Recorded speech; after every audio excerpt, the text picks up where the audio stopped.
The restaurant bustled with activity on a busy Saturday evening. Diners chatting, TVs blaring sports balls, neon signs promising margaritas as big as her head, and baby back ribs slathered in grease painted the paint magenta and orange green glow. Jotaro gripped a chili-shaped door handle with disdain, hiding his face in his hat despite the jubilant redhead he followed by. He scowled with a loud breath, placed in the bar. Kakyoin, this place closes in 30 minutes. We should just hit up a Taco Bell. Jotaro insists, Kakyoin saying in no mind. 30 minutes is plenty of time. Besides, we're gonna tip anyway. Oh. Do you want me to read that part? Oh, I got it. Kakyoin reassured his way from the tent and put the torch slip all over it. Speak for yourself. Two, please. Kakyoin says, holding his fingers up in a peace sign. The hostess nods. It'll be just a few minutes, she grinned. That's your best girl voice? Observe. It'll be just a minute! She grinned, the purple acrylic nails tapping with my iPad as the door was like. Jotaro and Kakyoin find a spot on the bench to sit underneath the tacky frame face holder. Jotaro eyes a screaming baby struggling with adjacent to him. Attracted to the family, ignoring it in favor of the angry chili. No, it's fine. Why the frick do you want to eat here? Jotaro scoffs, shoving his fist into his pockets. I like the sliders. Kakyoin responds. And the Southwest Egg Rolls. You've never even been here. How do you know you won't like it? Alright, Dave. Jotaro scolded, burying his face in the left elbow jacket, hoping no one recognizes them. You're not allowed to dine and dash either. Kakyoin remarks, his voice low. Jotaro looks at him with an icy glow, blue eyes and violent red face understanding. Yeah, alright, Mom. Jotaro grunts. Kakyoin smiles himself. Couldn't wait to wrap his hand around those meaty, palm-sized sliders. Your table's ready! Follow me! The hostess arrives, holding two menus. Pair follow, one falling behind the other. Soon they arrive at a booth, to which they file into on opposite sides of each other. Hey lady! Jotaro calls out, reaching for his menu. What's your name? She responded, her shrill voice bubbly and dripping with desperation for good reviews. Well, Death13, just so you know, we aren't gay, Jotaro says sternly. We're just two dudes, hanging out. Bros, got it? The hostess blinks and maintains a smile on her face. Okay, sir! Your waitress will be right with you! As she starts to leave, Kakyoin sighs. You don't have to do that every time we go out. Yes, I do. Silence passes. Only the chattering of other diners muffling the tenseness around them. Kakyoin hardly credibly noticed the Jotaro's attitude thus far. All he could think about was his Mexican egg rolls slathered in that zesty dipping sauce. How desperately he wanted to pound them into his face one after another. This menu's got us frick, Jotaro writes. This poop looks like bargain bin microwave. Will you shut the frick up? I'm sorry that Culver's was closed, but that doesn't mean you can female dog and whine about what you didn't get what you want. Kakyoin spilled. Jotaro crossed the arm. He really wanted those tater tots. Directly pasted their over-salted fun goodness minion with a double butter burger. Those are the beginnings of an erection present without pepper that was fancy with the Culver's cheddar butter burger with mayo and mustard. Fantasy is so close even on me. It's so far that nearly brings me to the line. You have to settle for it. And Chili's burger instead. Middle-aged woman in uniform approached the plate with no pat in hand. Hi, welcome to Chili's. Have you been here before? I have. He hasn't. Kakyoin chimes in before Jotaro can interject. Tell this female dog, shut up. Well, great. So, our menu today... I don't freaking care, female dog. Jotaro sees, his face buried in the menu. I'm not stupid. I can figure out a menu. The woman seems unfazed. Aw, can I get you some drinks to them? Oh, I'll have the strawberry lemonade. Kakyoin goes politely, indents purifying this selection of the menu. The waitress nods, his purpose off her notepad. Will you give me a beer? Jotaro tried, his eyes shadowed by the brim of his hat. Do you have ID? Not for you to see. Then no. Jotaro scoffs. Dr. Pepper. Alright, how about appetizers? Kakyoin's growing neck got out of his second circle. He squirms in his seat, sweating, and got his hair on. The Southwestern egg rolls, please. Says his voice really quavering with anticipation. Jotaro appeared over Kakyoin. If I were the wings, please put some with me. Kakyoin turns the offer. Only if they're boneless mild, not hot. Boneless wings aren't even wings, and mild sucks butt. You suck butt. The waitress waits patiently at the side of the table to make her. Finally, Jotaro makes a decision. Add an order of mild boneless wings. Is that all for you right now? Yeah, bring those drinks fast. Jotaro snaps as the waitress walks away. You don't have to be so rude all the time. Kakyoin mutters. Especially since they close in like 20 minutes. You're the poopy head that wanted to hear. The quick glare that exchanges over. Jotaro lays on the wall for things. These tables are stupid. Who makes a table out of tile? My drink's gonna fall over. It won't if you're not a moron. Kakyoin responds. You're out of luck then. They exchange a brief glance and see his strength. Hey Kakyoin, look at that. Jotaro points behind Kakyoin's head with his blunt index finger. I'm not falling for that again. Seriously, check it out. It's one of those cool pocket machines. Kakyoin cranks his neck. The Coca-Cola. Freestyle That soda is like a machine. 180. Coca-Cola. Written English doublets. Copyrighted wording.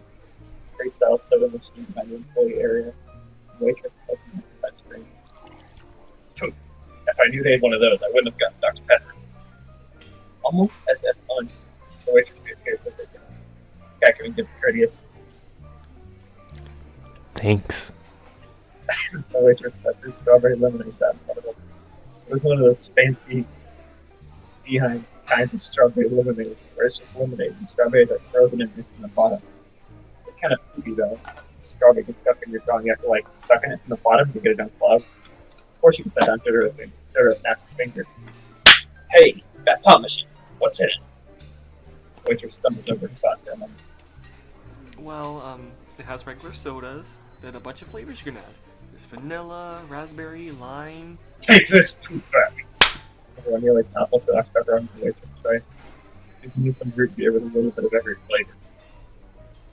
The waitress grins briefly before turning the booth to the You're holding up our ordering with your dumb drink poop. Tackling derided, taking along, dragging sip of strawberry lemonade. It's the most gosh darn refreshing thing he's ever drank. I could not care any less. The waitress returns with Jotaro's drink and all as well. Are you ready to order? Yeah, Jotaro begins. The waitress scrambling to pick up the notepad. Give me a Chili's chili burger, medium well. Medium well? What the frick kind of monster are you? Kakyoin steps. Don't tell me what to do! Jotaro barks. And for you, sir? I'll have the Big Mouth Bites, medium rare. It's Extra ranch, please. Kakyoin's not possibly described the feeling.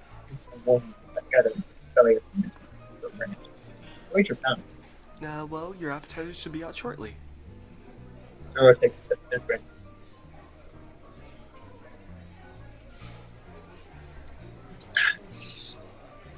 Ugh! What the frick? This tastes like poop. Well, what the frick did you expect? You mixed all the flavors into root beer. It sounded good, Yari, does it? Are you serious? Kakyoin and Jotaro spare one another victory for continuing the conversation. Jotaro fixates on the strange mural with a buffalo with on it, promising delicious, tender buffalo wings for all who desire to consume. Glad he ordered the wings, even if they were the boneless mild kind. Soon enough, the Yakai's arrived. Kakyoin practically jumped out of the booth to receive the polished egg rolls. They were as pretty as some of the pictures.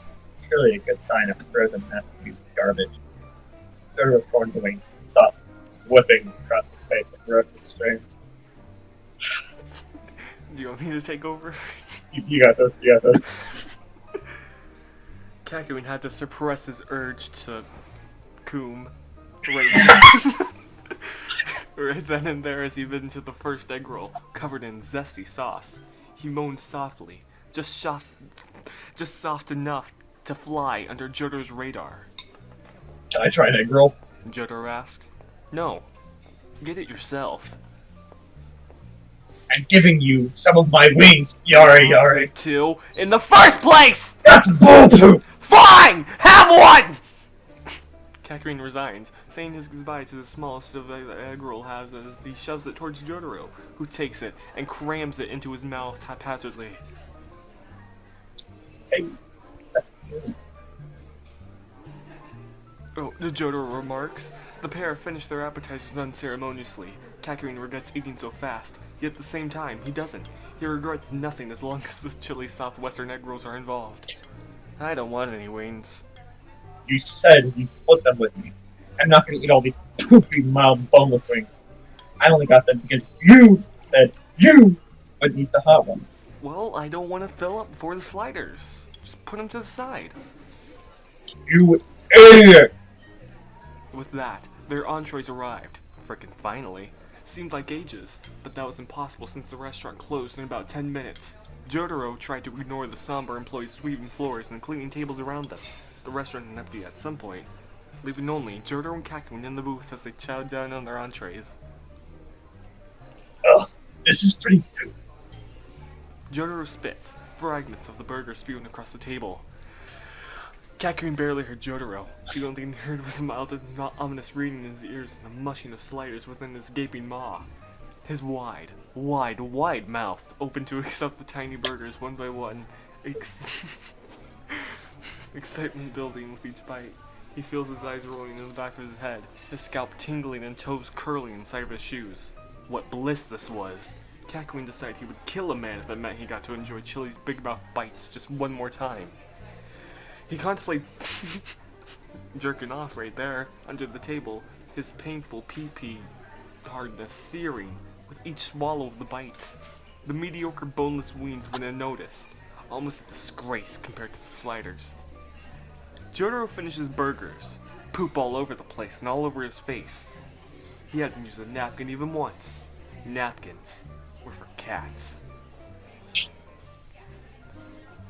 Oh, their local Chili's franchise location was closing in about 5 minutes. The employees didn't have the heart to remind them. Instead, the waitress hurried their checks to them in record time. Jotaro pays an exact change, leaving no tip. Oh, I was planning on getting some dessert, Kakyoin remarked. The waitress's smile fell.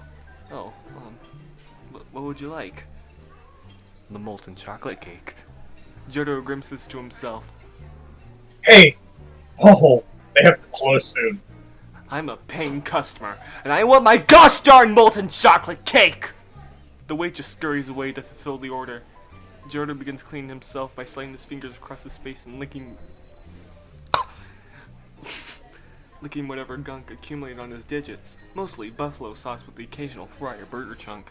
Chili's is now officially closed. Lights begin to shut off. The bar area is neon pink and green lights dim into nothingness. The outside sign is turned off, and the open sign goes dark.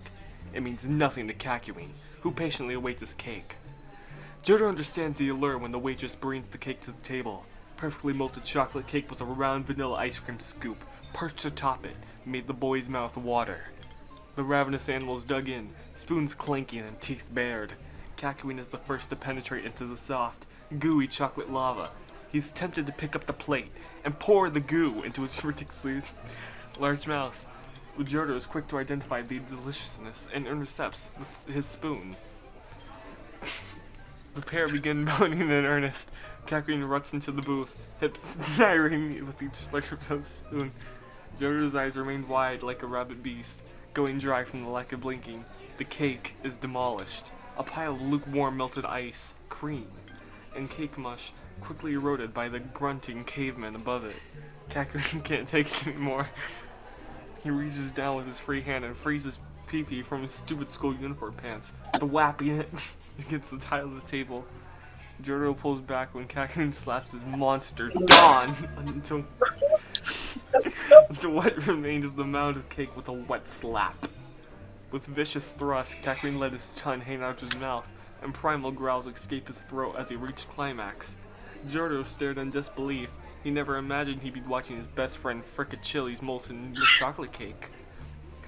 With a final frantic jerking of the hips, Kakyoin spurts goopy white coom all over the remainder of the chocolate cake and all across the table.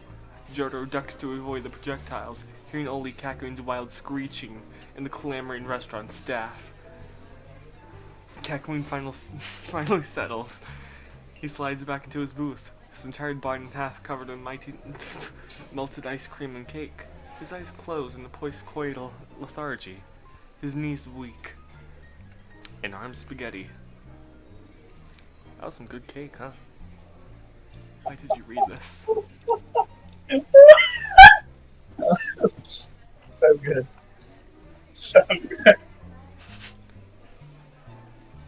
Oh, okay. Let's go back. It's the previous one.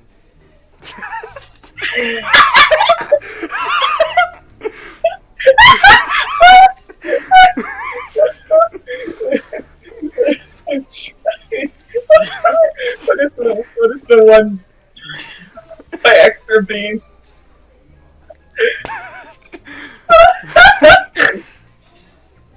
Do you want to read this? Sure.